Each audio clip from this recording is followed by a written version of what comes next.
Yo, what's up, Blazer fans? Welcome to the Blazers Uprise podcast. Sorry we're a little late. Sorry there was no post-game stream last night. My rec league game went into overtime, and then just didn't end up getting live. We don't have any graphics today for picks against the spread, and we're late on that, but we're just gonna start picking. We did it without graphics for like 3 months, so we'll be fine. We had 5 4 p.m. games, so don't look at the score, but you guys can cheat with your handicap. Honestly, though, if they would have cheated on Monday, there were so many blowouts that turned into wins for other teams. Exactly, that's the thing. You can't even, yeah. It's that. I was It's so their mad little about some of handicap. this.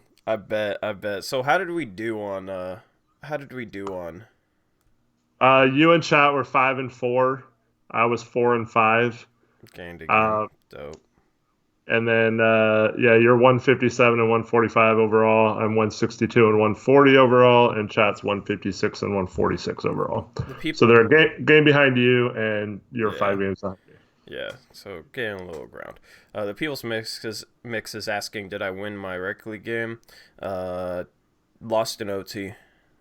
But it's call your own fouls, which with the team we play against always turns into just an absolute mess because those guys foul more than any other team in the league, and they're like ridiculous with it, and they cry about anything you call, but will call the most. I don't know. You know, they're just always like those types of players. When you call your own fouls, that just you can't stand because of it. So we could have won if like we got fouled with 20 seconds left, which would have been free throws. We were tied, and they freaked out, and we didn't take the foul, but our point guard literally stopped, dribbled there. The other point guard was running behind him, ran into him, flipped over him, and said it wasn't a foul. So, yeah. That's basically what it was. So I ain't even mad. We were missing our second best player. It was just an absolute... It was crap. It was crap game. Got like a little bit of a sprained ankle right now because of it. I'm hurting, but... You talk mad stuff. What did I say? Oh, no, never mind. I'm not going to pay any attention to him. Anyway, let's get into picks against the spread. You want to read off the games? Since I'm always reading off the games with the graphics, but now I don't have them. We can do it like how we did in the past. Sure, but then do you want to tally the votes? Sure. I don't know. Okay. I can't tally them off my computer, but... I don't know what I'd tally them on, but... Well, then you read so I can All right, do that. I'll read. You're right. Okay, here we go. Like old time's sake, we're going back to the past here. All right. Knicks are in Charlotte. Knicks are favored by 1.5 on the road. I'm going to be making my picks, like, right now. That's weird. I'm going to be taking Charlotte. I don't know why Knicks are favored by 1.5 on the road. I'm going to take Charlotte there. Charlotte played in Indiana last night and lost by 45 or something like that. So okay, I'm going to take the Knicks. You're right. This is like old time's sake. No, I just changed my mind. Nope. Nope. I didn't realize they played last night. There we go. I'm taking the Knicks. I'm taking the Knicks with the 1.5 points. Bro, you're a mess right now.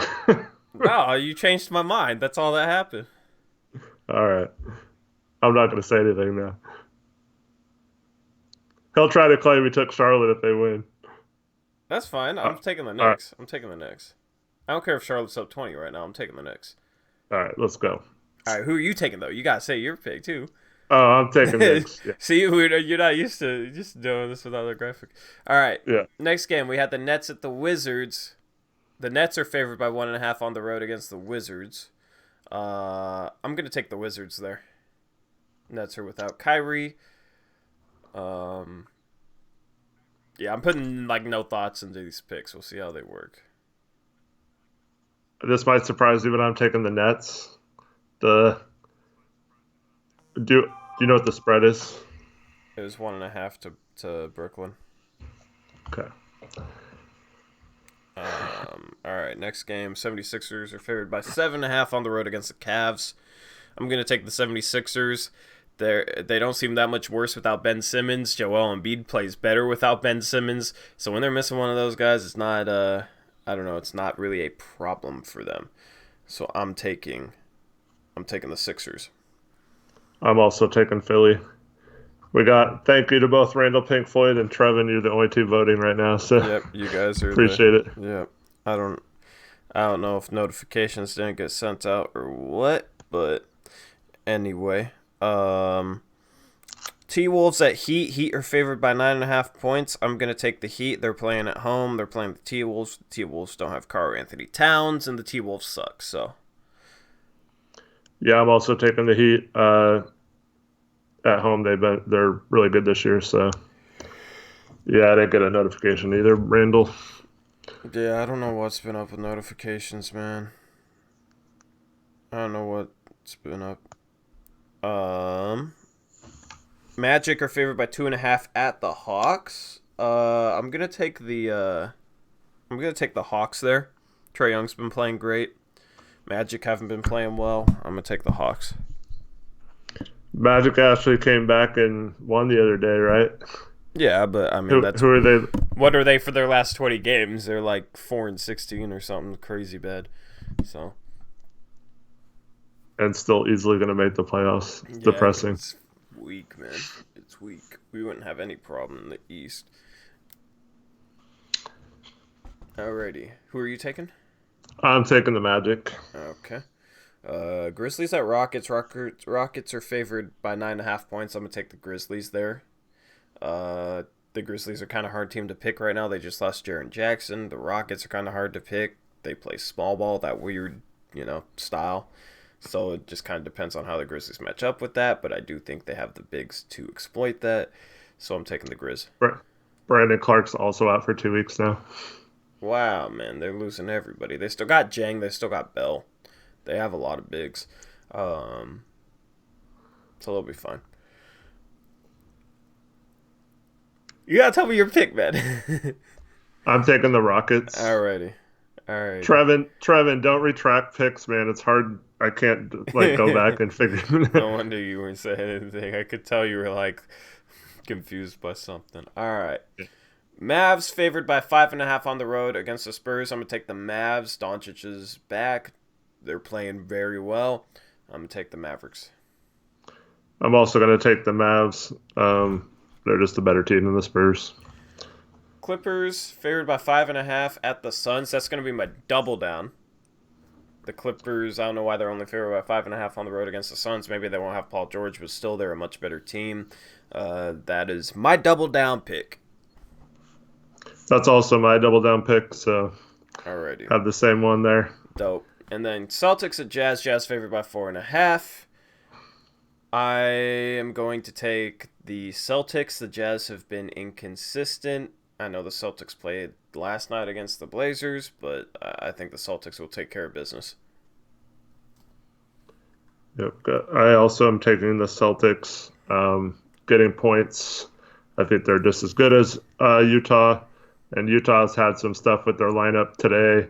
They initially said they were going to bench Conley, but then they came out and changed their mind and are benching Ingles instead. Who knows what's going on with them, but yeah. Yeah. Interesting. Okay. So, that wraps up picks against the spread. It's weird doing it without graphics, bro. I don't like doing it without graphics, but I didn't get around to the graphics. So, Randall, Pink Floyd, and Trevin, I'll let you guys each take a game for your double downs. Or try to decide on one game, I guess. Yeah, that doesn't really work. It doesn't really work too well.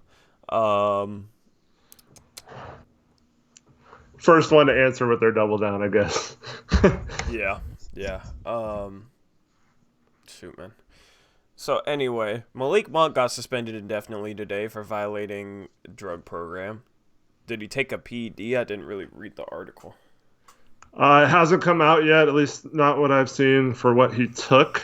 But yeah, he didn't just get a 25-game suspension. He got the indefinite suspension, which kind of is what happened with Tyreek Evans got banned for 2 years or something. Mm-hmm.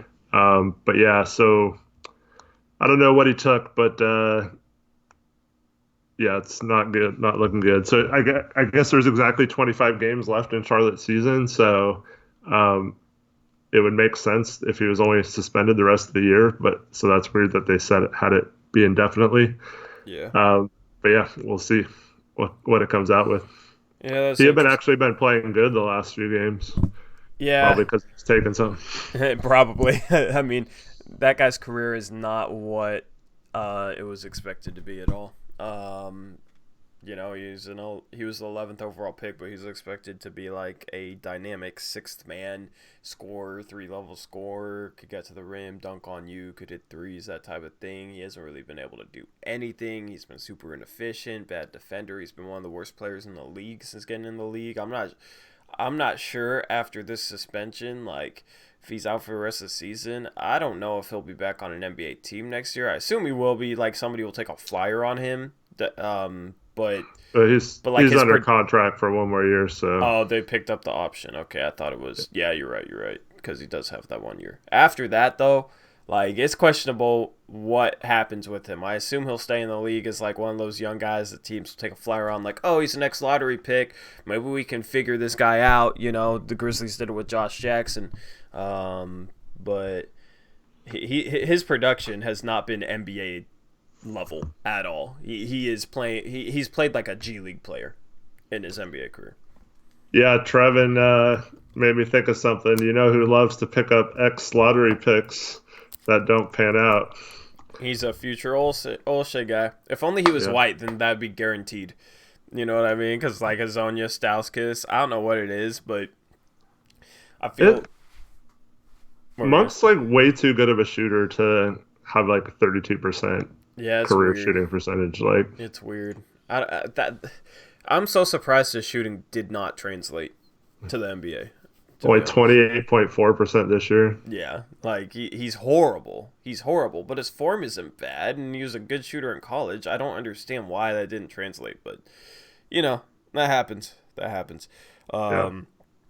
So what other news we got? There's some updates, well, kind of cryptic updates on some of the Blazers players.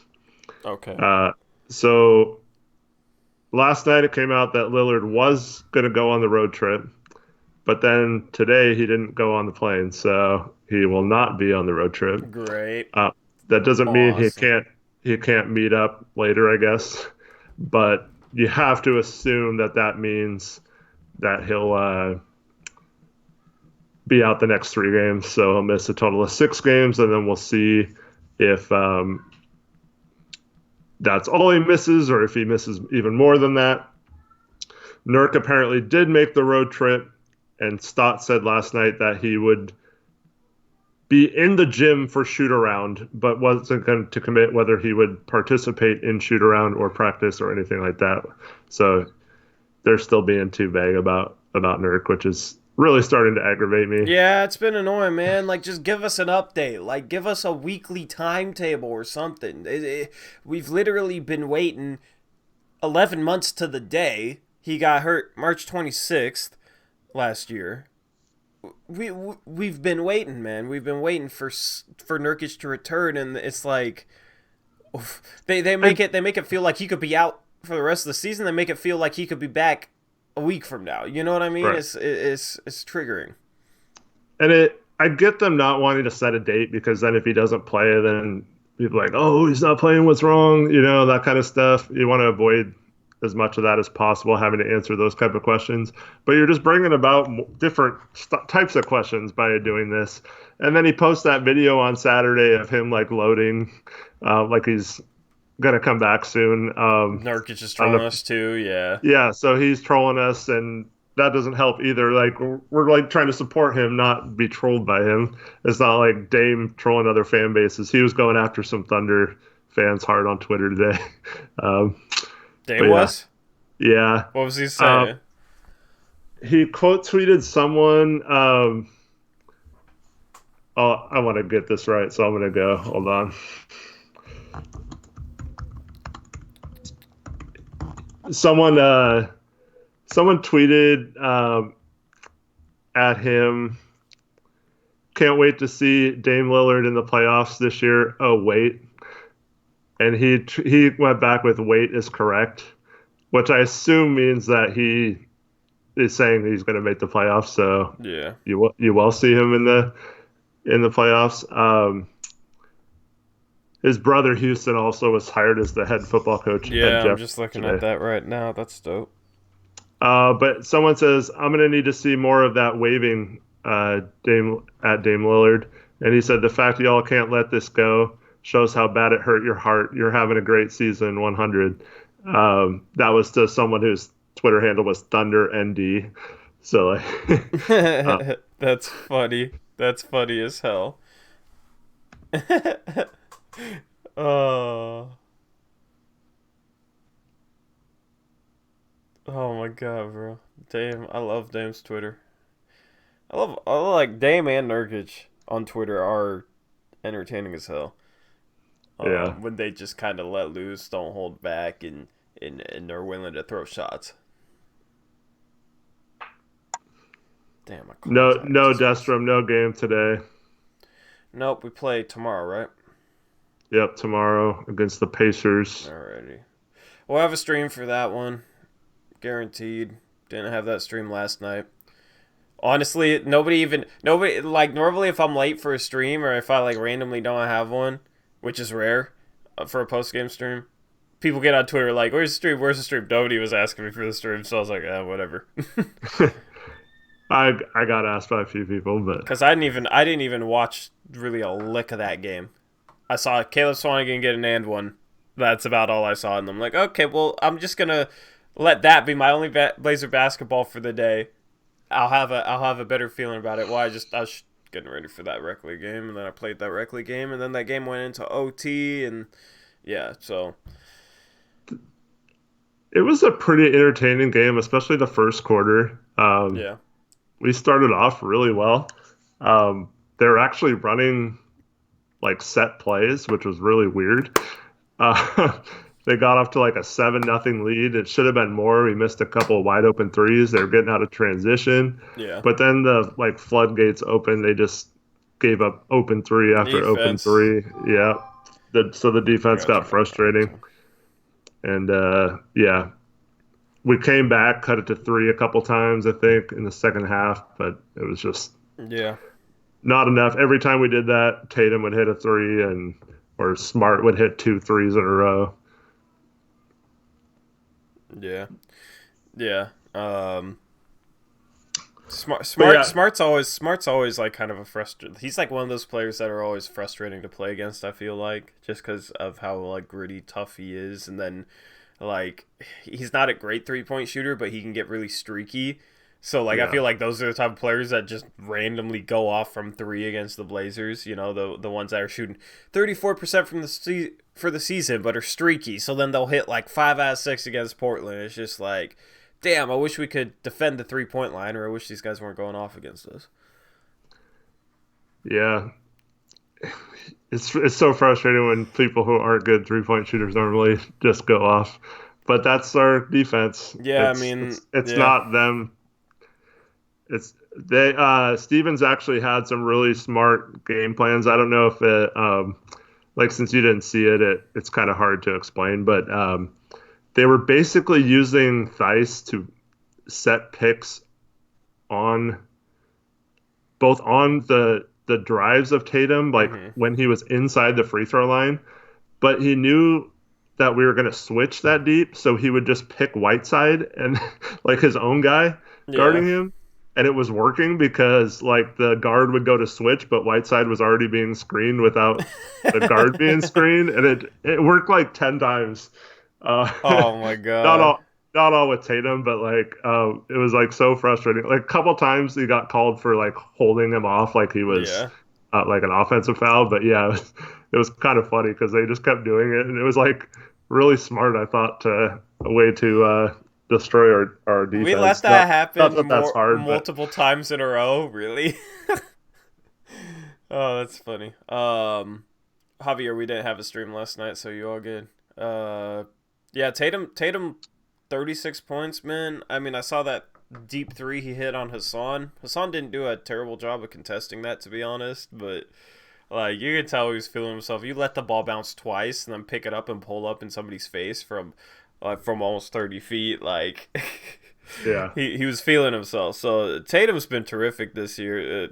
The thing is, his defense has been really good too, and his offense is continuing to evolve into that of a star. Like he is an all-star this year partly because of his defense, but like his offense is just it's becoming more and more impressive. He's in a groove right now. So I mean, that was the guy I loved coming out of the draft, man. I wish we could have had him. I'm not surprised he went off against us. I love his game. But as we had pretty good at the beginning of the game, we had Ariza on him. Yeah. And it was going fairly well, but then that leaves Melo having to guard like Jaylen Brown, and then that's gross. Why wouldn't Melo guard Hayward? Well, I think Trent was guarding Hayward. They kept switching off. It wasn't like a set thing, but then CJ had to guard Smart, so of course he went off. It's just that's a really tough matchup for us with our current lineup, trying to guard those guys. But yeah, I mean, I don't know. If we had like 3 hybrid wings, it'd be really easy. If we had a 2, a 3, and a 4, a lot like theirs, would be easy. You'd probably just take whoever's closest. You know what I mean? Yeah. Like if we had like Ariza and like an Aminu at the 4 and like a bigger shooting guard, then honestly, like Hood. Yeah, like Hood at the 2, then like any of those guys can guard any 3 of Brown, Hayward, and Tatum. So like, you just take whoever's closest in transition. You could switch screens if they're between them. Like you'd be fine. The problem is we got Melo who has to guard one of them, and if he's on Brown, he's gonna get burnt. If he's on Tatum, he's gonna get burnt. Like the only hope there, in my opinion, would have been Hayward. But then you have CJ who's going to be undersized against any of them, and you don't want to put him on Tatum or Hayward just because of that size differential. Brown's like really the only one you can hide him on, so it does make it tough because they're all kind of the same player, but we don't have like we're not switchable between those positions defensively. So yeah, that's the problem when Ariza's your only. Yeah. Not only do you not have 3 of those, you only have 1 right now. I guess Trent could become one of those guys. Yeah. But he's more of a guard. He's not like Ariza where he can take 1 through 4. He can take like maybe 1 through 3. Yeah. But like Tatum is the 4, but he's like more of a 3 to me. Like right. Trent could handle that.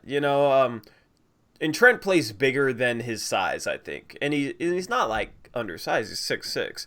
I'm assuming that's 6'6" without shoes, because that didn't change from last year. He was 6'6" last year. That was supposed to be in shoes, and then he's 6'6" this year without shoes. So who knows which one is right? Maybe he's 6'5", and they didn't update his height. I don't know, but yeah. I mean, Trent. Honestly, his body is a lot like Jaylen Brown. His body's a lot like Jaylen Brown. He just doesn't have that type of athleticism.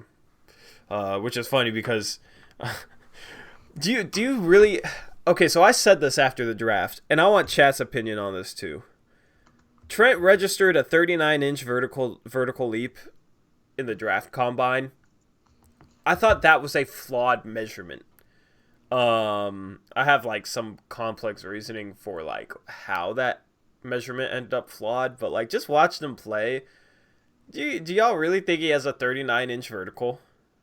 Like, do you, Eric? Like, I don't. He did throw down. I don't know if it was last night or it might have been the game before, but he had a transition dunk where he threw down on someone, and I was kind of like, "Whoa, where did that come from?" Yeah, he's still not getting that far off the ground, though. I don't know.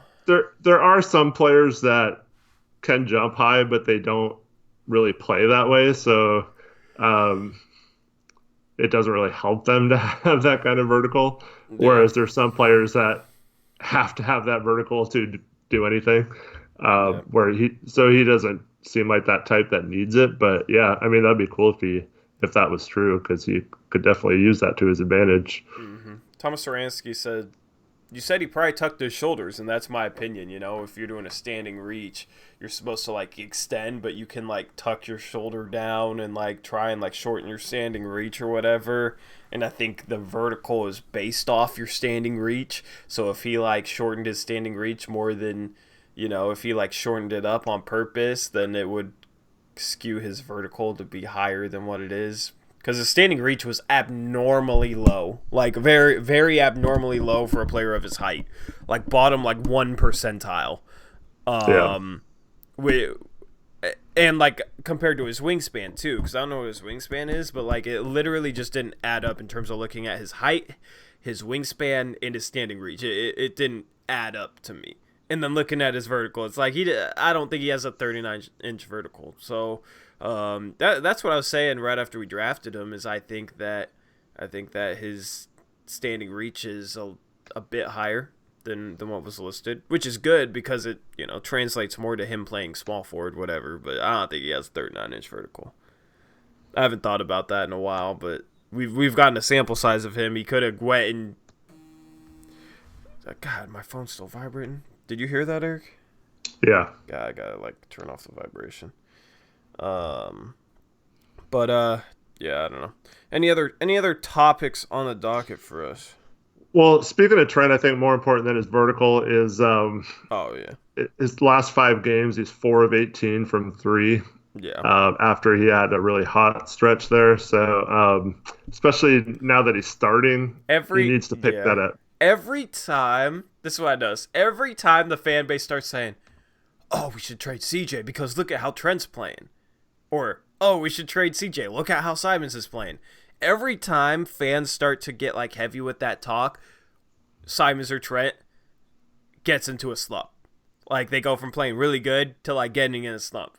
I assume it's just a coincidence, but it's funny how that works because before this 5-game stretch, right before it happened, he was on fire, and fans were talking. Excuse me. Fans were talking about, we should trade CJ in the offseason. Gary Trent Jr. 3-and-D, Wesley Matthews type shooting guard, and I think like player comparison is a bit like Wesley Matthews just in terms of his style, but I wasn't the one saying that. It's just funny how all of a sudden his production falls off. Now nobody's saying it. CJ's playing insane and nobody's saying it. Like, do you remember what I said about that? What did you say? I don't remember specifically, like off the top of my head. I said we need to stop talking about like trading one of those and talking about how we need multiple guys, like because we can't just trade CJ and then move Trent to the starting lineup and then have no one on the bench still. We need Trent to step up and be like a good, solid bench scorer, or something like if we just keep getting rid of guys and moving someone else into a starting lineup. Yeah. I mean, obviously it doesn't take into account what you would get for CJ, but it doesn't necessarily plug holes either. Yeah, people just overreact to the moment, man, because Thomas Saransky says, now people are saying CJ's value is high as a point guard. Now everybody's like, oh, we could get so much for him. He could be a point guard for teams, like, just because of these last 3 games. You know what I mean? And honestly, like, his playmaking's looking good. I didn't see it last night, but he had, 10 assists? Yeah. I mean, he's getting, like 27 and 10 without Dame right now. And in the past, he's I think it's like 30 it might be 3 30, and 10 or something. It might be 33 and 10. I don't know. And it just makes you wonder, like, what if he had his own team? Like, what would his numbers be? Yeah. You know what I mean? And that's probably something we'll never know, but, like, it's also probably, like, he wouldn't put up those numbers if teams, like, really scouted for him as the number 1 option. He had to deal with the type of defenses that Dame deals with, and if he's also kind of like, I'll say it, without Dame, this is a bad team, so he's putting up big numbers on a bad team right now. Right. That could be part of it, but like his play's been impressive. Blazers Edge had a thing like, CJ's playing great. This is why we have to trade him. Here's 5 trade things we should look at this summer or something. Did the trades actually work? I'll go to it real quick. Hold on. Let's see if these trades work, man. Orlando, if they wanted him, because Orlando's still a playoff team and still are trying to be a good team. Orlando could be a good fit. Him and Fultz there in the backcourt. Yeah. I don't know what we get. Like, probably have to start with Jonathan Isaac. Or their lottery. They're probably gonna make the playoffs this year, even though they'll end up like with 33 wins. That could still get them into the playoffs because the East is so shallow. The East is weak. Past like the 6th seed. But if their pick got into the lottery and got like 9th or something, then maybe, I don't know. Maybe you do that and then you try and make a splash in free agency to replace him, and then I don't know. Like, which won't happen. But Fournier and Isaac, that could be a good package. I mean, like, I don't know. Anyway, the Blazers Edge article. Okay, so I was wrong. Maybe it was.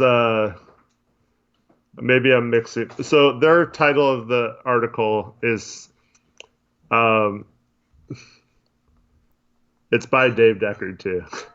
The argument is over. The Blazers must try to trade C.J. McCollum. What? What do you mean the argument is over? Bro, that's why I can't read some of these Blazers Edge guys. Like, there's some good riders there now. You got Nate Mann. I love Nate Mann as a rider, all right? But, like, Dave Deckard's stuff, I can never read his stuff because it'll be something like that. Like, what do you mean the argument is over? You mean, like, we're dumb if we argue that we don't have to trade CJ? Like, it's just stupid.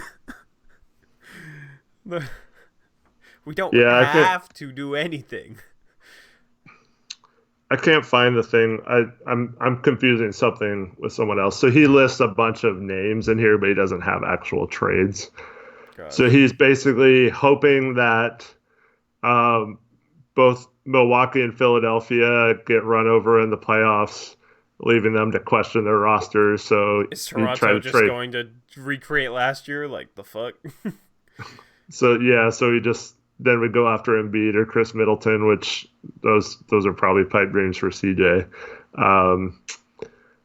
CJ's contract is not going to be near impossible to move via trade. Because, like, Jonathan Isaac and Evan Fournier for CJ, I'm pretty sure would work. Like, they're going to be teams with cap space. Yeah, Fournier would have to opt into his contract. Yeah, but which is like 50-50 at this point. So the rookie extensions work a little differently than the, like, veteran extensions like CJ and Dame got.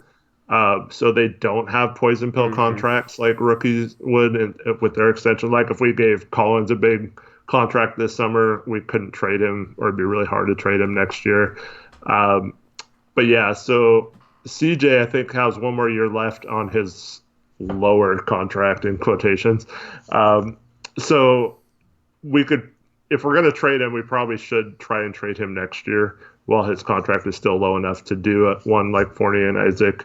I don't know if I would do that trade without maybe something else, but I mean, I kind of want to pick back. Like, if they had a lottery pick and we're like, what, 14th or 13th or 15th, maybe swap those picks too. Like, trade the, Evan Fournier, Jonathan Isaac, and the 9th pick if they somehow miss the playoffs, which I doubt. Yeah, I don't know. I'm getting too heavy into hypotheticals here, but yeah, I also don't like. I mean, he lists a couple guys that are unrealistic, but I'm sick of people saying we need to trade CJ for a small forward. Well, tell me who that small forward is. You know what I mean? Like, and then we have a whole shooting guard. Who's a realistic player we can get for CJ?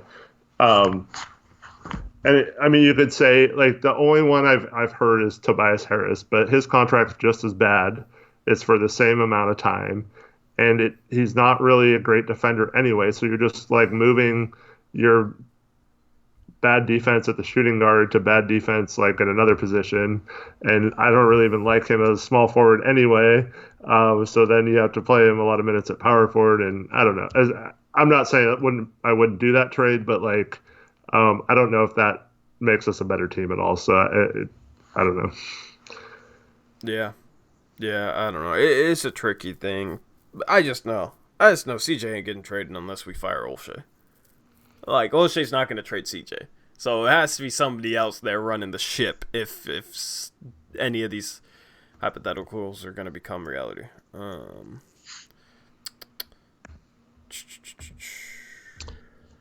Because like a lot of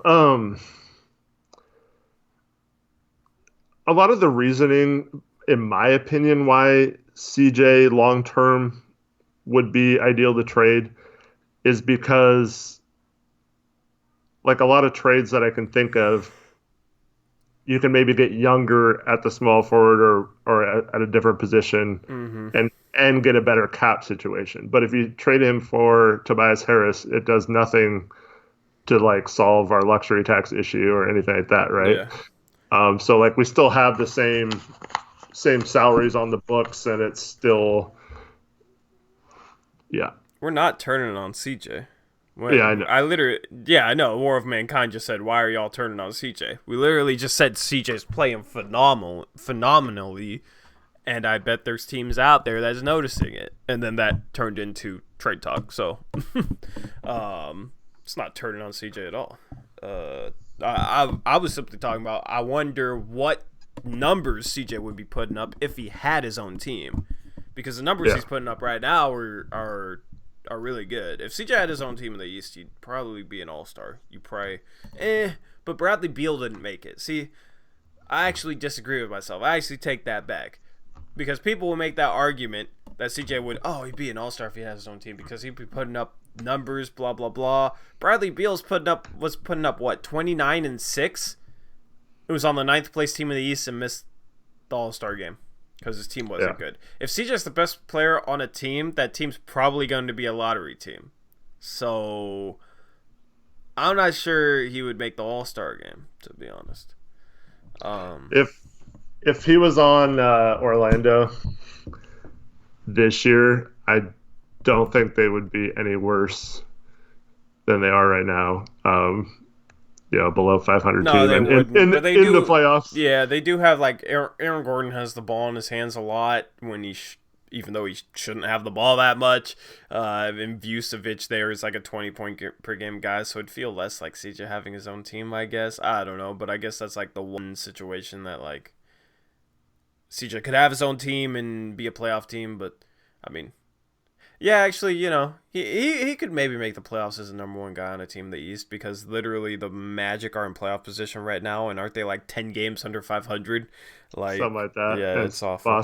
Boston's right there with, or not Boston, Brooklyn is right there with them too. War of Mankind said we need to drop. Okay, no, you can finish that because I'm going to transition into that comment. Go ahead. He said we need to drop Melo to bench or trade him in a package for Christian Wood. Both Melo and Christian Wood are going to be free agents this offseason, so how would we trade Melo for Christian Wood? Trade deadlines pass. Yeah. So I'm going to bring this up because OJ Mayo Light brought it up. I wasn't going to, but he says 503 for the fans talking about Blazers and talks with J.R. Smith. Is that true? No, it is absolutely not true. So J.R. Smith had one of those, have a few minutes, ask me anything on Twitter or Instagram or something like that the other day.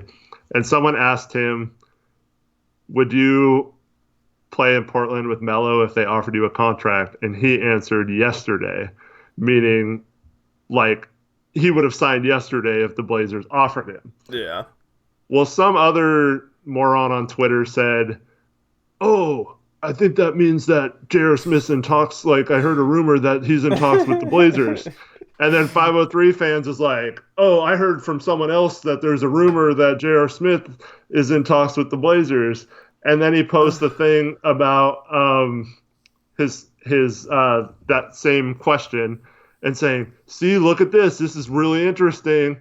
And I'm like, no, it doesn't mean anything. That actually means the opposite of what he's trying to say. So bad, yeah. Like, if we had offered him a contract or in talks with him, he would be a Blazer. According to J.R. Smith, he would have already signed with us yesterday if that happened. So, obviously we're not talking to him. Why would we talk to J.R. Smith right now? Why would we go sign him? We don't need a player of his position, and he's worse than Trent. Like, it doesn't make sense to go out and sign him. Like, we need like a front court player, not a shooting guard, especially a guard that plays like that. Like, it literally makes no sense to go out there and bring in J.R. Smith in the first place. So it's like, let's have some common sense. There's no way Olshey would go after J.R. Smith. Like, if he's going to sign somebody, it would be in the front court, probably a backup setter. Not going to be J.R. And we just had 2 days ago Markieff Morris on waivers. We were one of the few teams that could have picked him up. No one picked him up. So if we don't want to pick up someone that we know can actually help us this year, there's no way we're going to pick up someone who's been sitting on his butt for a year and a half. And I mean, obviously we did that with Melo, but like J.R. Smith's but like we way needed worse that than Melo, position desperately. That was early in the season. Like Powell like was basically gonna be cut and waived, and that roster spot opened up without Powell costing anything. So yeah, no, it just didn't make sense. But yeah. So you said you gotta go soon? Oh yeah, I gotta go. All right. Yeah, it's just didn't know if you didn't see the time. So we'll wrap this up. Sorry the content has been spotty lately. I want to go edit this mailbag. I recorded it a couple days ago, 2 days ago. Yeah, 2 days ago. So I need to go edit it. I'm gonna go do that right now probably, and get you guys out a video for the first time in like over a month. And then we'll try and get the post game tomorrow. We should be able to get that live because like I know it's been kind of spotty, just like the Blazers though. You know. In the future, Tori and I are working it out, so we'll always have you covered no matter what happens in one of our I gotta lives. teach you how to make the thumbnails. They're really easy for the post game shows. You should just go through and make the rest of the season one day. Yeah, because you know when the games are. So it wouldn't be that hard. It wouldn't take. Yeah. It would probably take like only an hour. But and I'm also working on a video myself. I have it down under an hour, but it's still really long. We gotta get you a new webcam though. Yeah, that's the. But yeah, my video is about the summer of 2020 and what free agency is going to look like and all the different avenues we have to add players and stuff like that. That'll be interesting. So, yeah, I know you guys love a change of pace and a Eric Brandt only post game. On Blazers Uprise ? What do you mean? What do you mean, Destrom? What on Blazers Uprise? Yeah, my video will be on Blazers Uprise. Yeah. I don't post anything to my personal account. Gotcha. What happened with Neela Madison? She's just toxic and annoying, so I blocked her because some of the people I follow were retweeting her, and I don't know why they were.